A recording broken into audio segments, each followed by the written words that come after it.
آپ نے سنا ہوگا حضور نے سورہ رحمان کے بارے میں فرمایا ہے سورۃ الرحمان عروس القرآن. یہ سورہ رحمان جو ہے یہ قرآن کی دلہن ہے.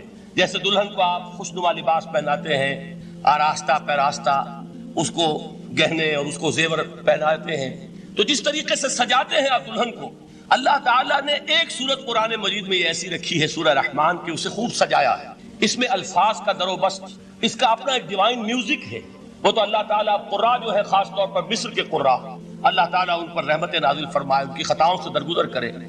جس طرح قرآن کے انٹرنسک میوزک کو انہوں نے واضح کیا ہے. واقعہ یہ ہے کہ اگر یہ لوگ نہ ہوتے، شیخ عبد الباسط محمد عبد الصمد، شیخ محمود خلیل الحسنی، یہ لوگ کہ جنہوں نے قرآن کے اس غنا میوزک، یہ لفظ جو ہے آپ حیران نہ ہو کہ میں یہ کوئی توہین کر رہا ہوں قرآن کی، حضور نے یہ لفظ استعمال کیا ہے. تغنو، اس قرآن کو اچھی سے اچھی خوشلحانی کے ساتھ پڑھو. من لم یتغن بالقرآن فلیس منا، جو قرآن کو بہتر سے بہتر انداز میں، اچھی سے اچھی آواز میں، خوشلحانی کے ساتھ پڑھنے کی کوشش نہیں کرتا، وہ ہم میں سے نہیں ہے. بلکہ ایک مرتبہ حضور رات کے وقت آپ گشت پر تھے اپنے ساتھیوں کے حالات معلوم کرنے کے لیے. حضرت ابو موسیٰ اشعری رضی اللہ تعالیٰ عنہ ایک صحابی ہیں، ان کے گھر کے پاس سے گزر ہوا، وہ رات کو تہجد پڑھ رہے تھے، کھڑے ہوئے کیف کے عالم میں قرآن تلاوت کر رہے ہیں. حضور کو بہت پسند آئی ان کی قرات، کافی دیر تک وہاں کھڑے سنتے رہے. اب انہیں کیا پتا کون سن رہا ہے. بالکل اسی طرح سمجھ لیجئے ایک بات یاد آئی ہے، حضور فرماتے ہیں کہ جس طرح کان لگا کر اللہ قرآن کو سنتا ہے کسی چیز کو نہیں سنتا. ہمیں نظر نہیں آتا نا، ہمیں معلوم نہیں ہے، ہم قرآن پڑھ رہے ہیں تو سننے والا کون ہے؟ سب سے زیادہ کان لگا کر خود اللہ. یہاں اس لیے مجھے یاد آیا کہ ابو موسیٰ اشعری کو کیا پتا تھا کہ کون سن رہا ہے. وہ اپنی کیفیت میں نماز میں تہجد میں قرآن کی تلاوت کر رہے تھے، اور ظاہر بات ہے ان کے گھر ایکڑوں میں بنے ہوئے نہیں تھے، ایک ایک کمرہ، ایک ایک کوئی حجرہ، ایسے تو گھر تھے نا صحابہ کے. لہذا حضور پاس سے گزرے، آواز آئی، کافی دیر سنتے رہے.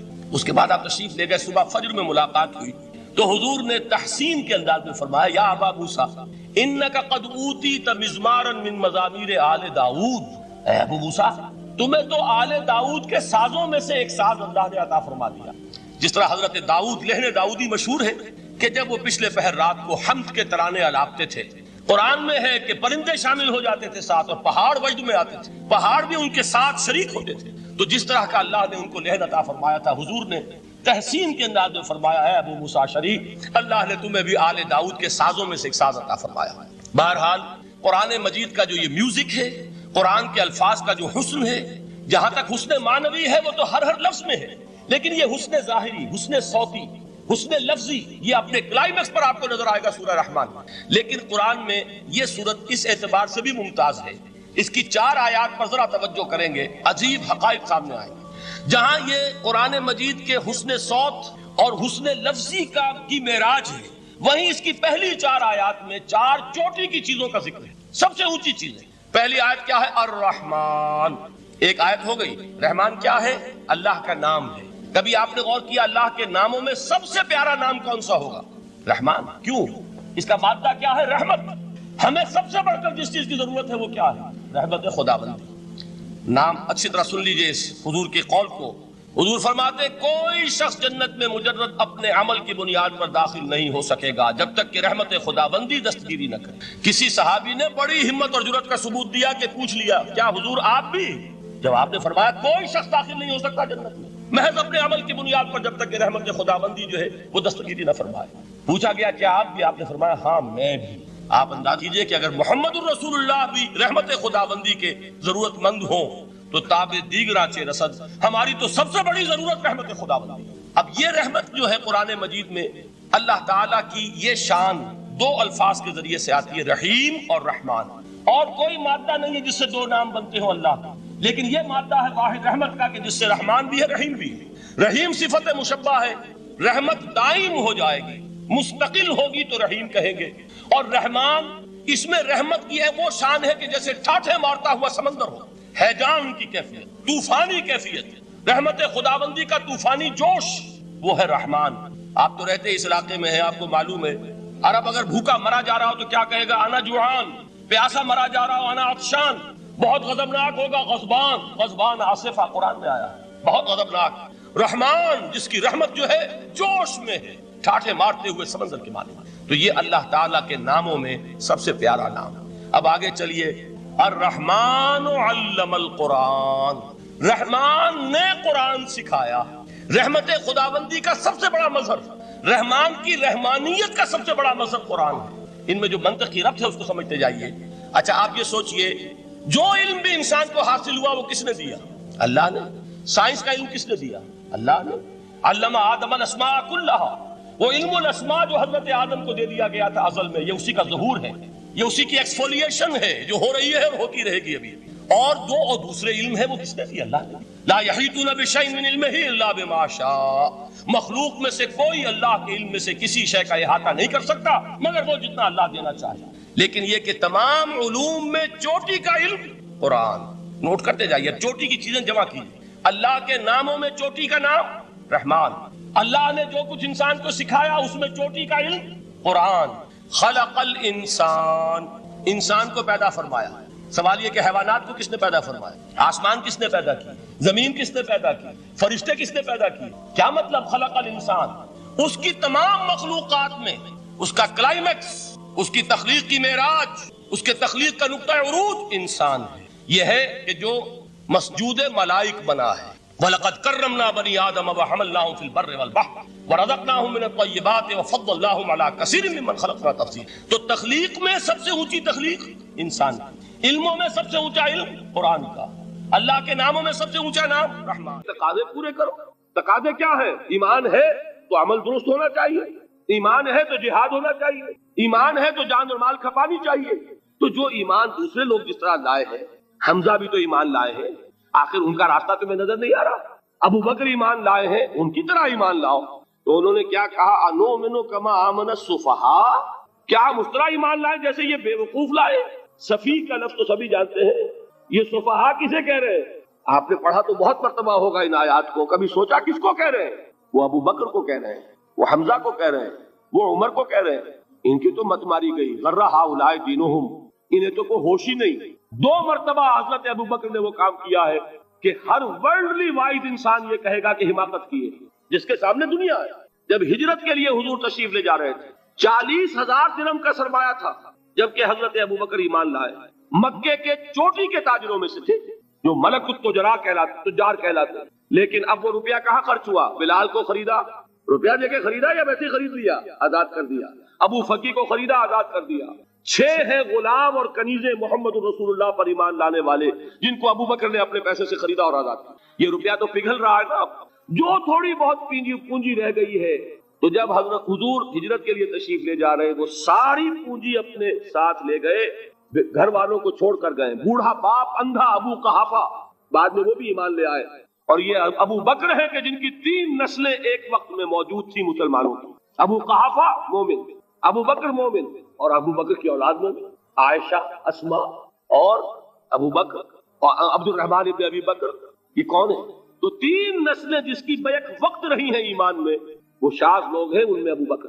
لیکن یہ کہ اس وقت تک ابو قحافہ ایمان نہیں لائے تھے، والد نابینا تھے، تو والد ہے، بیٹیاں ہیں، حضرت عائشہ، حضرت اسما، حضرت رضی اللہ تعالیٰ عنہما، بیوی ہے، کچھ نہیں چھوڑ کے گئے، ایک پیسہ۔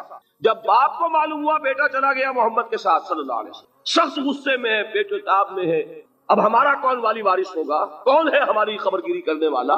بیٹیوں سے پوتیوں سے اپنے پوچھتے کچھ چھوڑ کے بھی گیا کہ نہیں؟ ان کا ہاں ابا جان۔ کیا کیا انہوں نے؟ کبھی پڑھے ہیں واقعات؟ کچھ کنکر روڑے لیے، ایک کپڑے میں پوٹلی بنائی اور اندھے دادا کا ہاتھ اوپر پھروایا، دیکھیے دادا جان یہ چھوڑ گئے ہیں، یہ مال ہے، یہ سونے اور چاندی کے سکے ہیں، ابا جان ہمیں ایسے نہیں چھوڑ کر گئے۔ واقعہ کیا ہے کہ ایک پیسہ نہیں چھوڑا ابو بکر نے گھر والوں کے لیے، سب کچھ لے گئے کہ کیا پتا محمد کے ساتھ جا رہا ہوں، کس وقت کیا ضرورت پیش آ جائے صلی اللہ علیہ وسلم۔ تو یہ کوئی عقل مندی کی بات ہے؟ اپنے غریبانوں میں جھانکی آپ یہ عقل مندی کریں گے؟ کہیں چاہے نہ، یہ بات دوسری ہے، لیکن یہ کہ اس کو کون ہم میں سے عقل مندی کہے گا؟ اسی طریقے سے جب غزوہ تبوک کا وقت آیا، وہ واقعہ تو بہت مشہور ہے۔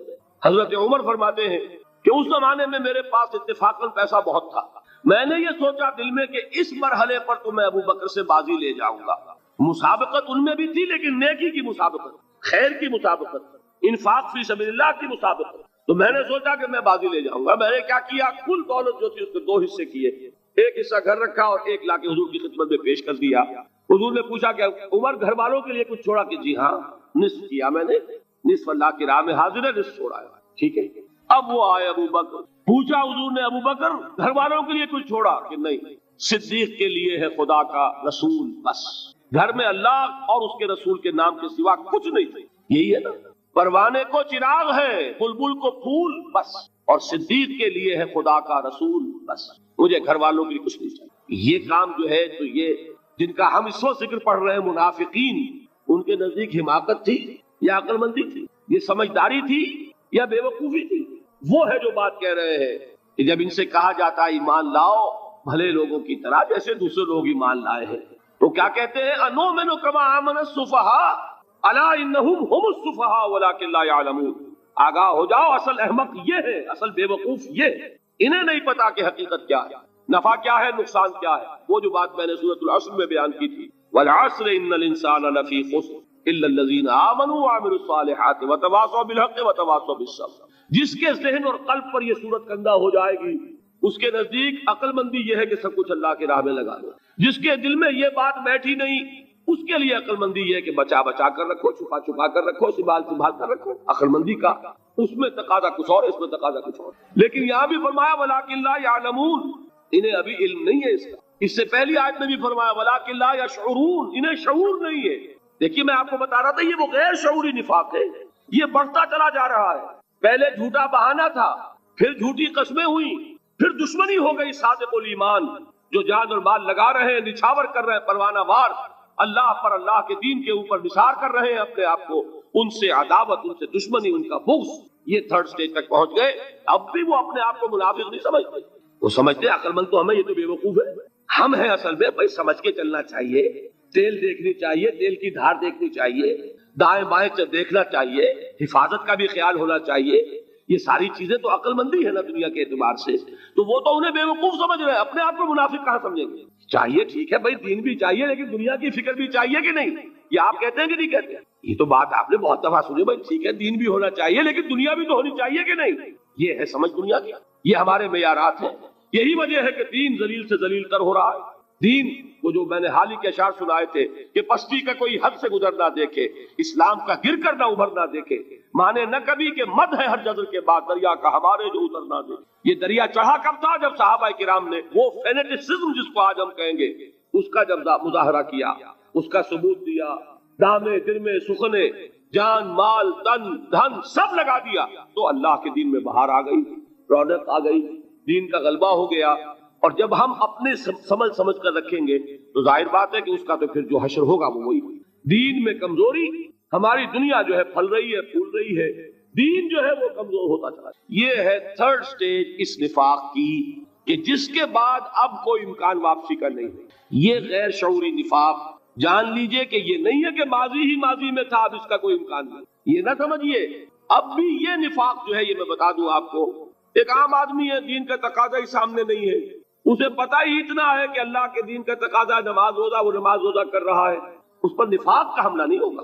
اس کو آپ کہہ دیں کہ اس کی سمجھ کم ہے، اس کا شعور کم ہے، اسے پتہ نہیں ہے، دین کے تقاضوں سے واقف نہیں ہے، وہ بچا ہوا ہے، وہ محفوظ ہے۔ وہ جو میں نے آپ سے کہا تھا پرسوں، اور ایک صاحب نے جواب دیا مجھے بعد میں کہ آج آپ نے جو بات کہی ہے تو کل لوگ کم آئیں گے، آپ نے ڈرا دیا کہ یہ جو تقاضے دین کے سامنے آ رہے ہیں تو اس سے ذمہ داری بڑھ رہی ہے۔ اب جس نے سمجھ لیا ہے پھر پیچھے رہے، وہ نفاق کے خطرے میں ہے۔ جسے سمجھ ہی نہیں ہے وہ پھر بھی کوئی نہ کوئی عذر پیش کر سکے گا کہ اللہ ان مولویوں سے پوچھ جنہوں نے ہمیں بتایا نہیں، انہوں نے تو دین کے تقاضے ہمیں یہ بتائے نہیں، انہوں نے تو ہمیں نور اور بشر میں چکر دے کے لڑائے رکھا، ان سے پوچھ۔ اصل سے مجرم جو ہے وہ یہ ہے، وہ واقعہ یہ ہے کہ کسی درجے میں بچیں گے کہ دین چاہتا کیا ہے، دین کے تقاضے کیا ہے، توحید کی حقیقت کیا ہے، شرک کی حقیقت کیا ہے، اس کی طرف اگر توجہ ہی نہیں دلائی جا رہی اور اس غریب کو پتہ ہی نہیں، اسے پتہ ہی صرف یہ ہے کہ کھڑے ہو کر سلام پڑھنے میں اتنا فائدہ ہوتا ہے، وہ پڑھ رہا ہے بیچارہ، لہذا اس کا معاملہ آسان ہے بنسبت اس شخص کے کہ جس کے سمجھ میں آ گیا ہو، بات اس نے پالی ہو، دین یہ چاہتا ہے، دین اپنا غلبہ چاہتا ہے۔ علامہ اقبال نے غالب پر ایک جو نظم لکھی ہے باغ درا میں ہے، اس کا ایک شعر بڑا پیارا ہے، گیسوئے اردو ابھی منت پذیر شانہ ہے، شمع یہ سودائی یہ دل سوزی یہ پروانہ ہے۔ یہ دین جو ہے یہ تو چاہتا ہے کہ اہل ایمان پروانہ وار اس شمع پر نثار ہو، جانے لگا دے، گردنیں کٹوا دے۔ وَلَا تَقُولُوا لِمَنْ يُقْتَلُ فِي سَبِيلِ اللَّهِ أَمْوَاتٌ بَلْ أَحْيَاءٌ وَلَٰكِن لَا تَشْعُرُونَ۔ اور اگر اس سے پیچھے ہٹیں گے، قدم پیچھے ہٹا نہیں کہ نفاق کی زد میں آئے نہیں، وہ نفاق کی پہلی stage, second stage, third stage, وہاں پہنچ گئے، واپسی نہیں۔